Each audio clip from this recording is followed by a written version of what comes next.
Heidi.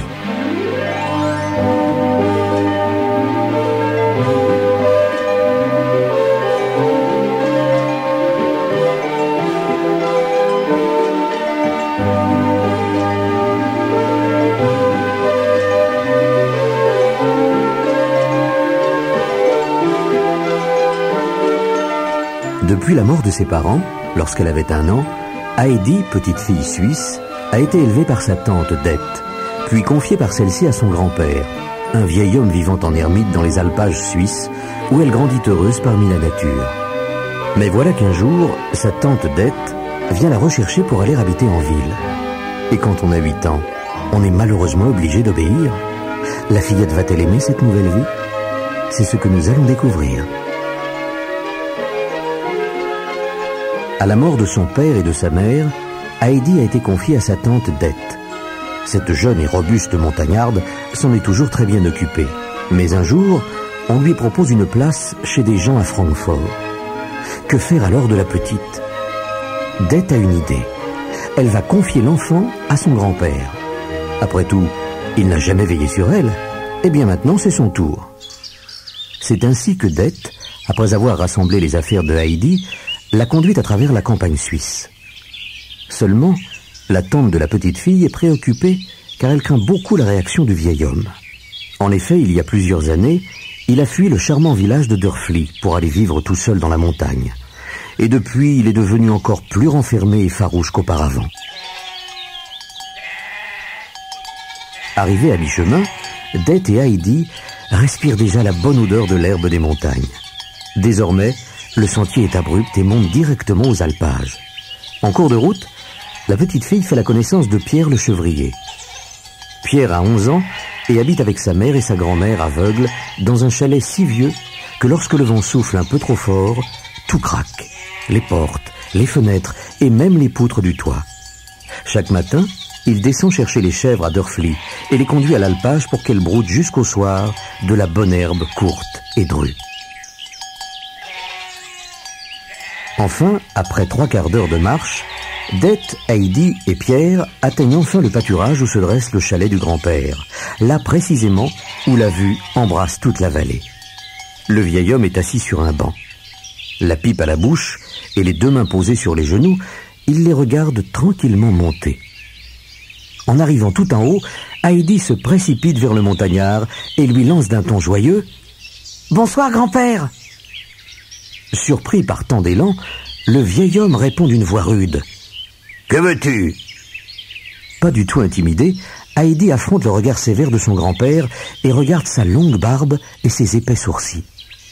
Après avoir fait signe à Pierre de partir avec les chèvres, le vieil homme demande à Dete d'une voix sèche « Pourquoi m'amènes-tu cet enfant ?»« C'est à vous de la garder maintenant. Je l'ai eu pendant 4 ans, j'ai fait ma part. » Et si la petite s'ennuie avec moi et commence à pleurer, que veux-tu que j'en fasse?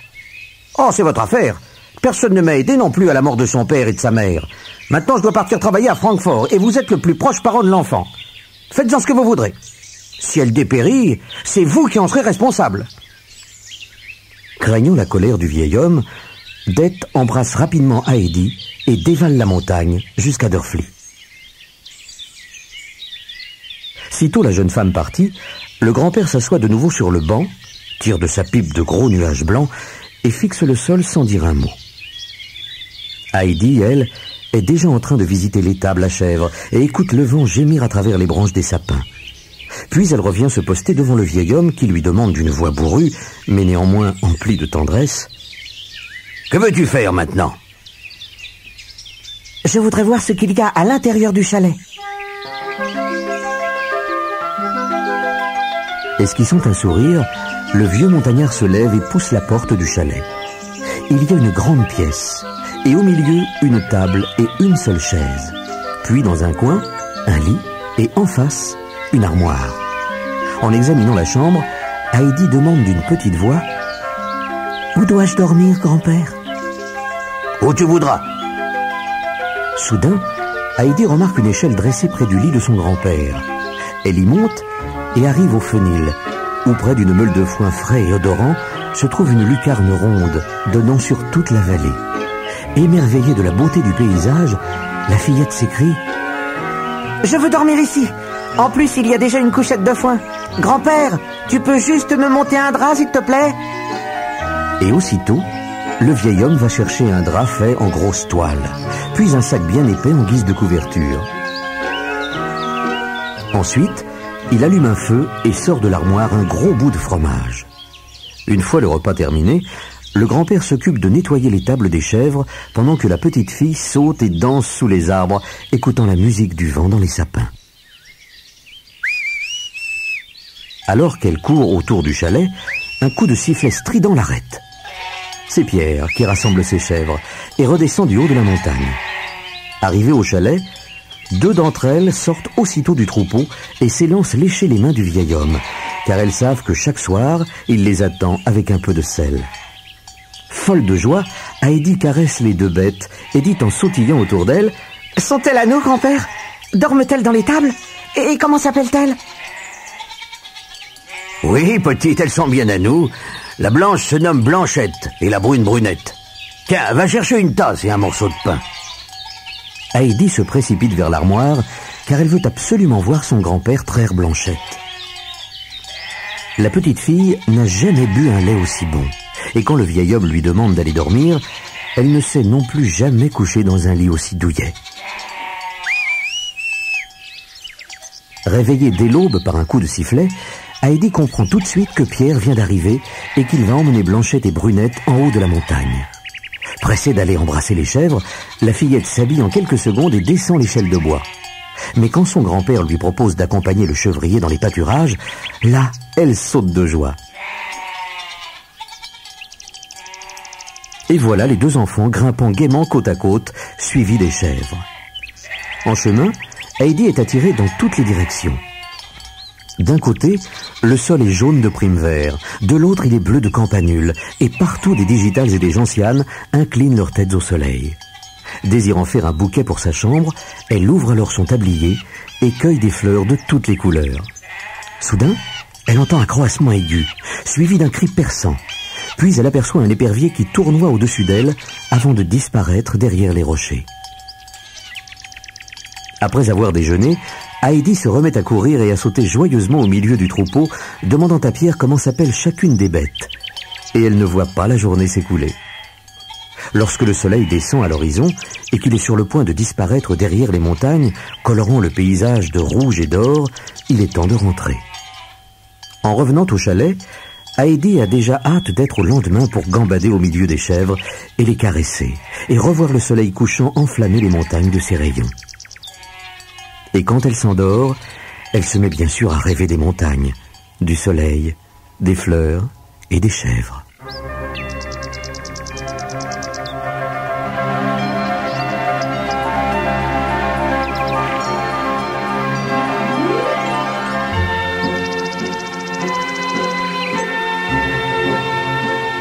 Depuis qu'elle vit au grand air, Heidi est devenue une petite fille joyeuse et heureuse comme les oiseaux.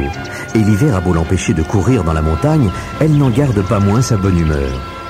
Maintenant que le vent souffle avec une force terrible dans les cimes des sapins, elle passe son temps sous les arbres à les écouter gémir. Aucune musique ne lui paraît plus agréable et mystérieuse. Cependant, un matin, elle se réveille très intriguée. Il a neigé toute la nuit et il lui est impossible d'ouvrir les fenêtres. Après avoir dégagé toutes les issues avec une large pelle, le grand-père s'installe en compagnie de Heidi au coin du feu, quand on frappe à la porte. C'est Pierre, le chevrier, qui vient leur rendre visite. Tout en lui désignant une chaise près du feu afin qu'il se réchauffe et l'invitant à partager leur repas, le vieil homme lui demande: « Eh bien, mon garçon, comment vas-tu depuis que tu ne mènes plus les chèvres là-haut et que tu dois aller à l'école ?» Ignorant tout de l'école, Heidi pose alors de nombreuses questions. Ce qu'on y fait, ce qu'on y voit, combien de temps on doit y aller. Enfin, après avoir patiemment répondu à toutes les interrogations de la fillette et dégusté son morceau de lard, le chevrier s'apprête à repartir. Quand, revenant sur ses pas, il lui dit: « Je reviendrai un de ces prochains dimanches, mais il faudra que tu viennes une fois chez ma grand-mère. Elle te réclame. » Impatiente de connaître la vieille dame, Heidi demande dès le lendemain à son grand-père de l'accompagner. Hélas, celui-ci n'a aucune envie de voir qui que ce soit et prétend à chaque fois qu'il y a bien trop de neige pour sortir. Mais c'est sans compter sur l'entêtement de la fillette. Et un matin, après avoir renouvelé sa demande, elle aperçoit le vieil homme en train de préparer le traîneau. Une fois qu'il est prêt, le vieux montagnard enveloppe délicatement l'enfant dans un grand sac et l'installe entre ses jambes avant de tirer sur la corde pour se diriger. La luge descend avec une telle rapidité que Heidi croit voler aussi vite que les oiseaux. Enfin parvenu à la maison de Pierre, le vieil homme dépose la fillette à terre et lui dit « Maintenant, entre. Et quand il commencera à faire sombre, je viendrai te rechercher. »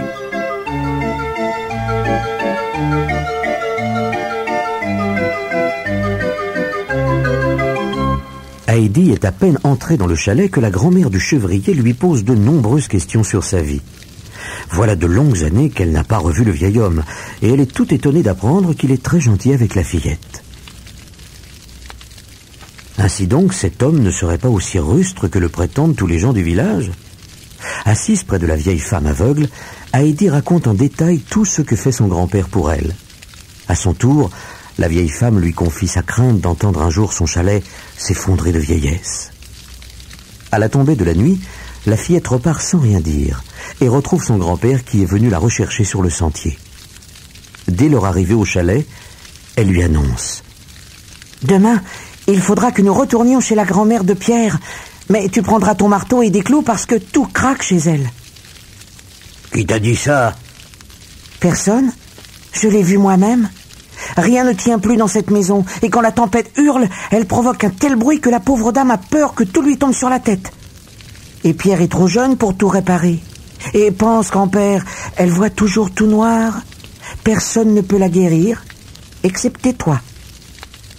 Devant l'air triste mais déterminé de Heidi, le vieux montagnard réfléchit en silence, puis promet qu'il se rendra chez la vieille femme. Et c'est ainsi qu'à chaque fois que Heidi vient faire une visite à la grand-mère, le grand-père en profite pour effectuer les réparations qui s'imposent à l'extérieur de la maison. Passant ses journées dans la nature, Heidi ne voit pas les années passer. Mais au village, le pasteur, lui, s'inquiète. La petite fille approche de ses 8 ans et elle ne sait toujours ni lire ni écrire. Mais quand il décide d'en parler à son grand-père, celui-ci le reçoit vertement. Le vieil homme prétend, en effet, que sa petite fille vit très heureuse parmi les chèvres et les oiseaux et qu'il est hors de question qu'une enfant de cet âge monte et descende la montagne dans le froid hivernal juste pour aller à l'école. Et quand le pasteur propose au vieux montagnard de revenir s'installer à Dörfli, là il crie qu'il n'y remettra jamais les pieds. Devant une telle obstination, le pasteur repart, laissant le vieil homme à ses sombres pensées. 2 jours plus tard, alors qu'il tire sur sa pipe, à la porte du chalet, le vieil homme aperçoit Dette, la tante de Heidi. Arrivée à sa hauteur, elle lui explique toute souriante « J'ai une bonne nouvelle à vous annoncer. Je suis venu reprendre Heidi. J'ai rencontré des gens très riches à Francfort qui sont prêts à la prendre chez eux. En effet, ils ont une petite fille paralysée qui s'ennuie terriblement. Et d'après la description que je leur ai faite de l'enfant, ils pensent qu'elle serait une bonne camarade. » Furieux de cette soi-disant bonne nouvelle, le vieux montagnard lâche d'une voix sèche « C'est tout ce que tu as à me dire comme bêtise? Va porter ta bonne nouvelle ailleurs. » À son tour, folle de rage, Dette réplique « On m'a tout raconté au village. Il paraît que vous ne voulez pas envoyer Heidi à l'école. Et moi, j'ai la responsabilité de cet enfant. Si vous désirez que l'affaire aille devant les tribunaux, elle ira. » À ces mots, le vieil homme rentre chez lui en claquant violemment la porte. Puis il se met à hurler. « Prends-la et corromps-la, mais que je ne vous revoie plus jamais !» Heidi ne veut pas quitter son grand-père, auprès de qui elle est si heureuse. Et elle ne peut imaginer vivre loin de la grand-mère de Pierre, qui a tant besoin d'elle. Mais elle doit se résigner à suivre sa tante.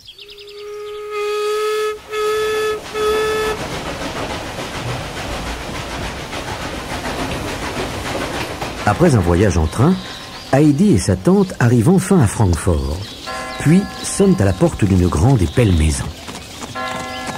C'est là qu'habitent Clara et son père, M. Sesemann. Hélas, La jeune malade ayant perdu sa maman et son père voyageant fréquemment, la direction de la maison est confiée à mademoiselle Rottenmeier, une dame extrêmement sévère. D'ailleurs, Heidi et sa tante sont à peine entrées que la gouvernante, les deux mains posées sur la chaise roulante de Clara, examine d'un air méprisant la robe rouge et le chapeau de paille de la fillette. Puis elle demande d'une voix sèche: « Quel est ton nom ?»« Heidi. »« Comment? Mais ce n'est pas un vrai prénom. »« Si. » Offusquée d'une telle arrogance, mademoiselle Rottenmeier se tourne alors vers sa tante. Un peu gênée, celle-ci explique: « Ne croyez pas que ma nièce soit mal éduquée. Elle dit simplement ce qu'elle pense. C'est la première fois qu'elle entre dans une maison de maître et elle ne connaît pas les bonnes manières, mais avec un peu de patience et d'indulgence, elle apprendra tout ce qu'il faut. Elle n'a que 8 ans. » « 8 ans? 4 ans de moins que Clara? Comment va-t-elle suivre l'enseignement du précepteur ?» Puis, se tournant vers Heidi, la gouvernante demande: « Mais qu'as-tu appris? Quelle école as-tu suivi? »« Aucune. »« Comment? Tu n'as pas appris à lire ni à écrire? »« Non. »« Mais que sais-tu donc? »« Rien. » Assise sur sa chaise roulante, Clara a tout entendu, et à sa mine réjouie, elle semble avoir beaucoup apprécié les réponses spontanées de sa nouvelle camarade. Profitant d'une brève absence de la gouvernante, la jeune malade raconte comment se passent les cours du précepteur et met en garde Heidi de ne jamais rien lui demander, car, paraît-il, plus il donne de détails, moins on comprend. Comme si elles s'étaient toujours connues, les deux fillettes discutent à bâton rompu jusqu'au dîner. Et bien sûr, toujours aussi rêche, mademoiselle Rottenmeier ordonne à Sébastien d'apporter le repas. Hélas, Heidi a l'imprudence de tutoyer le cuisinier, si bien que la gouvernante en profite aussitôt pour lui donner toutes sortes d'instructions sur la manière de se lever, de se coucher, d'ouvrir et de fermer une porte. Mais alors que mademoiselle Rottenmeier s'attend à être bien comprise, elle s'aperçoit que la fillette s'est endormie sur le dossier de sa chaise. Le lendemain, quand Heidi se réveille, elle tire les rideaux de sa chambre et s'aperçoit, hélas, qu'il n'y a plus de montagne et que le soleil ne perce plus les sapins de ses rayons. De tous côtés, ce ne sont que les murs des maisons voisines. Soudain, ces tristes pensées sont interrompues par la dure voix de mademoiselle Rottenmeier qui annonce le petit déjeuner. Si celui-ci se passe bien, il n'en est pas de même pour la première leçon donnée par le précepteur. Il y a subitement un tel vacarme dans la salle d'études que la gouvernante s'y précipite. Mais quand elle aperçoit tout le matériel scolaire par terre et trempant dans l'encre, elle vocifère: « Quelle horreur! Regarde-moi ça! Le tapis, les livres, la corbeille à ouvrage, tout est dans l'encre. C'est sans doute l'œuvre de cette créature de malheur. » Tandis que le précepteur contemple effrayé l'étendue des dégâts, Clara explique aussitôt: « C'est bien Heidi qui a fait ça, mais elle ne l'a pas fait exprès. Il ne faudra pas la punir. C'est sans doute le bruit des voitures qui l'a effrayée. Et elle est partie si rapidement de la pièce qu'elle a entraîné le tapis avec elle. » Relevant sa robe d'un geste nerveux, mademoiselle Rottenmeier descend les escaliers et trouve Heidi, le nez collé à la fenêtre du salon. Elle lui demande brutalement: « Que faites-vous ici au lieu d'être assise et d'écouter les leçons de monsieur le précepteur ?»« J'ai entendu le vent mugir dans les sapins, mais je n'en vois aucun. J'ai dû prendre le roulement des voitures pour le bruit du vent. »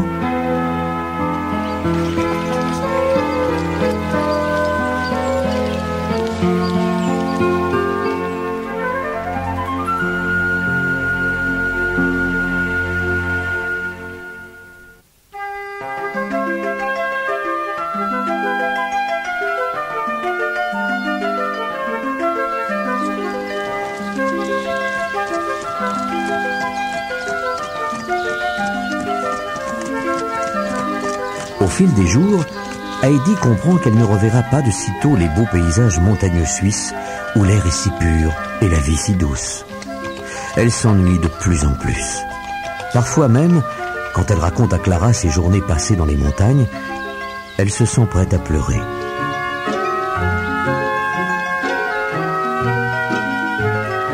Chaque jour, après le déjeuner, Clara a l'habitude de se reposer un certain temps pendant que mademoiselle Rottenmeier se retire dans sa chambre.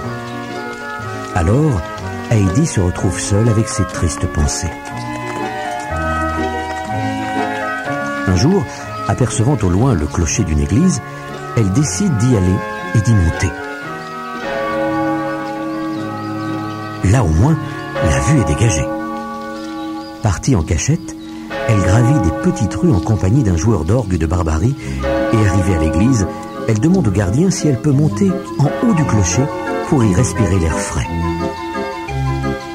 Un jour, Heidi se souvient que sa tante Dete lui avait promis qu'elle pourrait rentrer au chalet quand elle le voudrait. Impatiente de revoir les fleurs scintiller au soleil, la fillette enfile vite sa robe rouge, met son chapeau de paille, emballe les petits pains ronds qu'elle cache tous les soirs pour les apporter à la grand-mère de Pierre, puis se dirige vers la sortie. Mais au moment où elle franchit la porte, elle se heurte à mademoiselle Rottenmeier qui s'exclame. « Encore une escapade! Ne t'ai-je pas maintes fois défendu de sortir ?» Profondément triste, Heidi répond en pleurant. « Je ne voulais pas vagabonder. Je veux seulement retourner à la maison revoir mon grand-père. Et revoir aussi le soleil, dire bonsoir aux montagnes. » Hélas, la promesse de la tante Dete n'est pas facilement réalisable. Francfort se trouve à des centaines de kilomètres de Dörfli, et depuis que la fillette est là, la jeune Clara a retrouvé une belle joie de vivre. Plusieurs mois s'écoulent au même rythme, ponctués par les visites du père de Clara et de sa grand-maman qui reste quelque temps avec elle.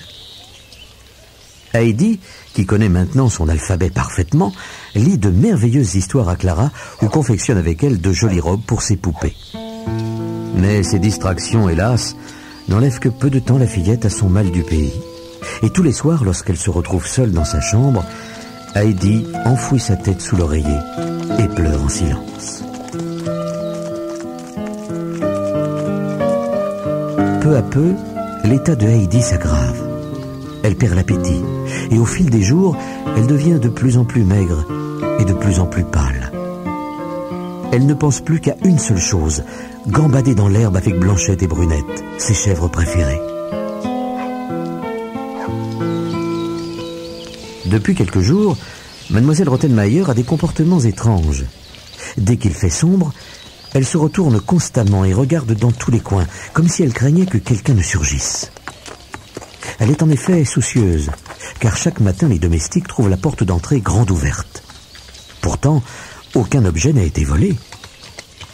De plus en plus inquiète, mademoiselle Rottenmeier demande alors à Sébastien et à un autre domestique de veiller toute une nuit dans la grande salle du rez-de-chaussée afin de surveiller la porte d'entrée. Elle leur donne des armes, ainsi qu'une bouteille de liqueur. Mais voilà que pour se donner un peu de courage, les deux hommes boivent toute la bouteille, ce qui les fait rapidement sombrer dans un profond sommeil. Au milieu de la nuit, cependant, Sébastien se réveille et aperçoit la porte à nouveau ouverte. Alors qu'il secoue l'autre domestique, il voit soudain une forme blanche qui disparaît en haut de l'escalier. Pensant avoir affaire à un fantôme, les deux serviteurs restent alors pétrifiés dans leur fauteuil jusqu'au lendemain matin. En apprenant la nouvelle, mademoiselle Rottenmeier écrit aussitôt au père de Clara, lui demandant de rentrer le plus vite possible. Et pour que sa lettre soit encore plus convaincante, elle précise que la santé de sa fille en dépend. Bien que ne croyant aucunement au revenant, 2 jours plus tard, M. Sesemann sonne chez lui. Après des retrouvailles émouvantes, il envoie Sébastien avertir son vieil ami le docteur Classen de venir le voir le soir même. À 9h précises, le docteur pénètre dans la grande maison et devant l'air jovial de son ami, il lui lance. « Eh bien mon vieux, pour un malade que je dois veiller, tu m'as l'air en pleine forme. »« Oui, tout va bien pour moi. Mais celui que nous devons veiller ira plus mal si nous nous en emparons. Figure-toi qu'un fantôme fait, paraît-il, des apparitions dans cette maison. Aussi, j'ai fait descendre 2 bons revolvers, car ou bien c'est une connaissance des domestiques qui joue cette plaisanterie pour les effrayer pendant mon absence, ou bien c'est une bande de voleurs qui se sont déguisés en revenants pour être tranquilles.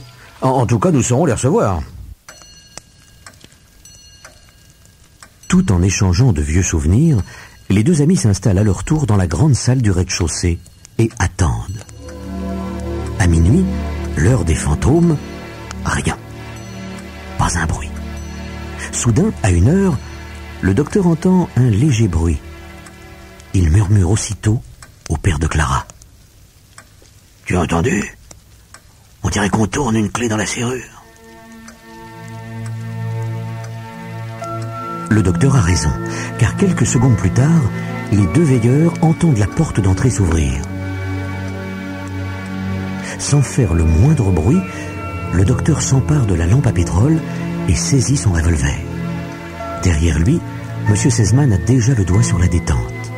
Alors que les deux amis passent dans le corridor, un pâle rayon de lune pénètre à travers la porte ouverte et éclaire l'étrange forme blanche.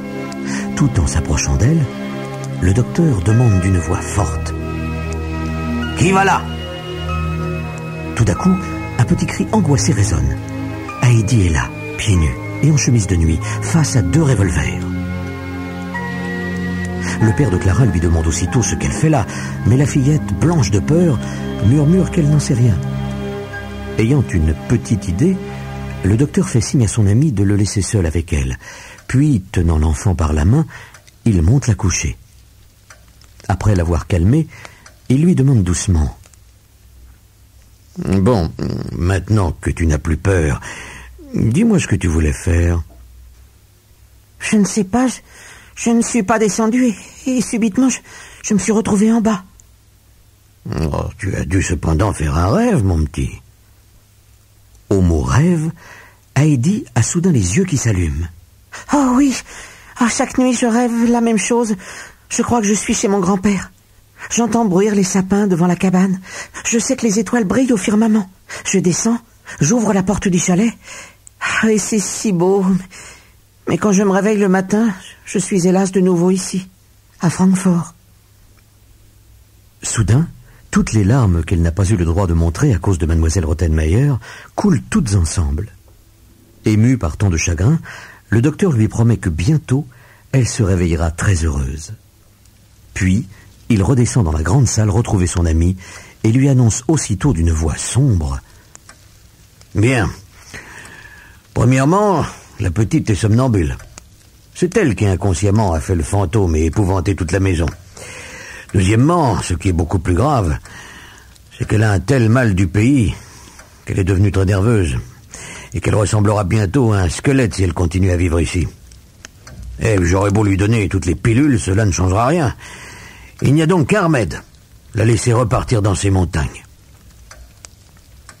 Le père de Clara entre alors dans une vive colère. Il se demande pourquoi Mademoiselle Rottenmeier ne lui a pas fait part régulièrement de l'état de santé de la fillette. À 4h30 du matin, il frappe à la porte de la gouvernante et lui ordonne d'un ton sec de préparer les affaires de l'enfant. Puis, aux premières lueurs du jour, il réveille doucement sa fille pour lui annoncer le départ subit de sa jeune camarade. À l'idée de ne plus jouer avec Heidi et de ne plus l'entendre parler de ces montagnes, Clara est soudain très triste. Mais quand son père lui promet qu'ils iront lui rendre prochainement visite, elle sèche ses larmes. Puis, M. Sesemann fait venir Dete, la tante de Heidi, et lui demande de raccompagner la petite chez son grand-père. Mais elle refuse obstinément de revoir le vieil homme. Aussi, M. Sesemann appelle le domestique. « Sébastien, c'est toi qui vas reconduire Heidi chez elle. Voici l'adresse d'un bon hôtel à Bâle où vous ferez une halte. Tu lui choisiras une belle chambre. Mais quand elle sera couchée, tu fermeras sa porte à clé. Car cette fillette est somnambule et ce serait dangereux qu'elle s'en aille au milieu de la nuit. » À ces mots, Sébastien éclate de rire, comprenant enfin les curieuses apparitions de fantômes dans la maison. Soudain, voyant Heidi s'approcher de lui, le père de Clara lui annonce joyeusement. « Heidi, le docteur t'a dit que tu serais bientôt heureuse, n'est-ce pas ? Eh bien, Sébastien t'emmène aujourd'hui chez toi. » La fillette est si émue qu'elle ne sait pas si elle rêve ou si elle est éveillée. Grimpant l'escalier 4 à 4, elle frappe à la porte de la chambre de Clara pour profiter avec elle des derniers instants. Installée sur sa chaise roulante, la petite malade lui montre une grande malle et lui annonce « Elle est à toi, je te l'offre. Regarde dedans, j'y ai mis des robes, des mouchoirs et du matériel de couture. Et puis, emporte ce panier. » À la vue des 12 petits pains blancs qui s'y trouvent, Heidi saute de joie. Elle les apportera dès son retour à la grand-mère de Pierre. Alors les deux fillettes se promettent de se revoir très vite. La voix de Sébastien résonne derrière la porte. C'est l'heure de partir pour ne pas rater le train. Quelques heures plus tard, Heidi se retrouve assise dans un compartiment de train, tenant solidement son panier sur les genoux, de peur que quelqu'un ne touche à ses petits pains. Pendant un long moment, elle reste parfaitement tranquille. Puis, réalisant qu'elle se trouve bien sur la route du retour, elle se met soudain à raconter à Sébastien tout ce qu'elle a l'intention de faire dès son arrivée au chalet.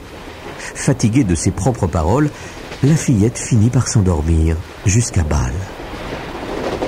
Là, comme il a été prévu par M. Sesemann, il passe la nuit. Et le lendemain matin, les deux voyageurs montent dans un autre train où, de nouveau, la fillette pose son panier sur ses genoux. Pendant plusieurs heures, elle regarde le paysage défiler sans rien dire. Mais quand le chef de gare annonce l'arrivée à la gare de Mayenfeld, elle bondit de son siège. Réveillé en sursaut, Sébastien saisit vite la malle, puis ils descendent sur le quai.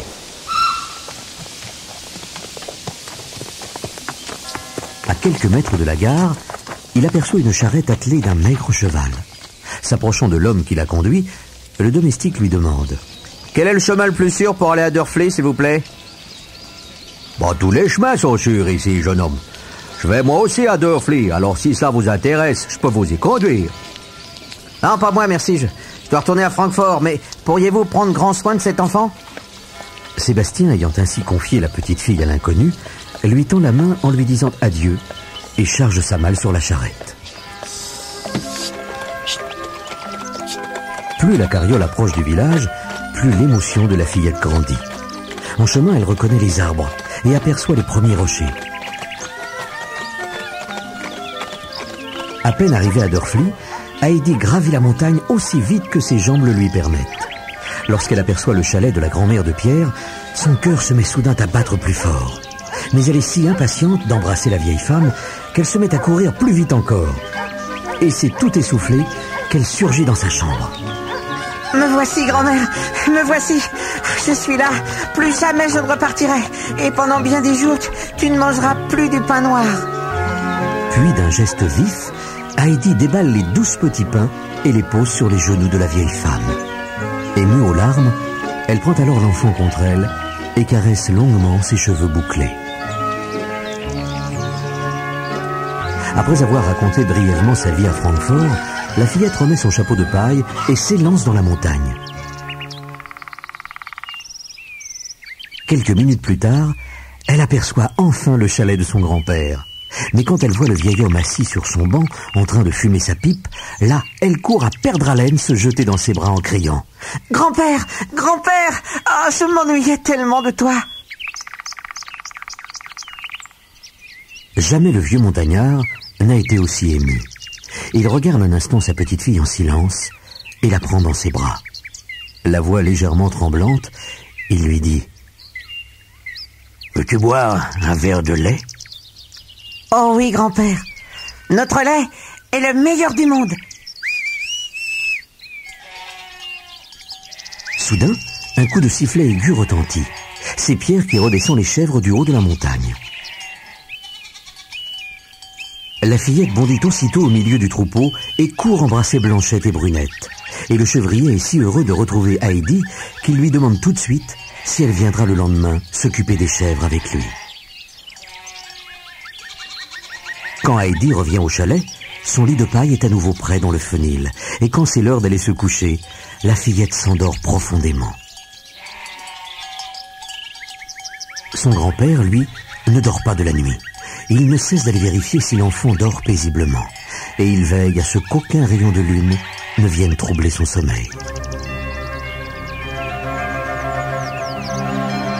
Et c'est ainsi que Heidi reprend sa vie d'avant, partageant son temps entre les visites à la grand-mère de Pierre, les promenades avec le chevrier dans les pâturages et les longues heures douces et heureuses passées en compagnie de son grand-père. Un bon matin, Heidi se réveille au chant des oiseaux. Dehors, il fait si beau que tout scintille sur les montagnes. Soudain, son grand-père lui annonce Viens vite, mon enfant. Mets ta belle robe. Nous allons tous les deux à l'église, au village. Puis nous passerons voir le pasteur. La fillette écarquille les yeux. C'est la première fois que son grand-père met ses habits du dimanche et qu'il est heureux de descendre à Dörfli. Il prend Heidi par la main et tous les deux commencent à descendre la montagne. En le voyant arriver à l'église, tenant tendrement la petite fille par la main, les habitants de Dörfli se mettent à chuchoter. Ils reconnaissent qu'ils ont sans doute, jusqu'à présent, mal compris le vieux montagnard. Et à la fin de la messe, comme s'ils retrouvaient un vieil ami, ils viennent lui serrer la main. Puis le vieil homme s'avance vers le pasteur et lui dit: Je viens vous demander de bien vouloir oublier mes mauvaises paroles d'il y a 2 ans. Vous aviez entièrement raison. Je veux faire cet hiver ce que vous m'avez proposé. Aussi, je vais revenir vivre à Dörfli, car l'hiver est rude là-haut et la petite est délicate. Tout en caressant les cheveux de Heidi, le pasteur remercie vivement le vieux montagnard de sa décision.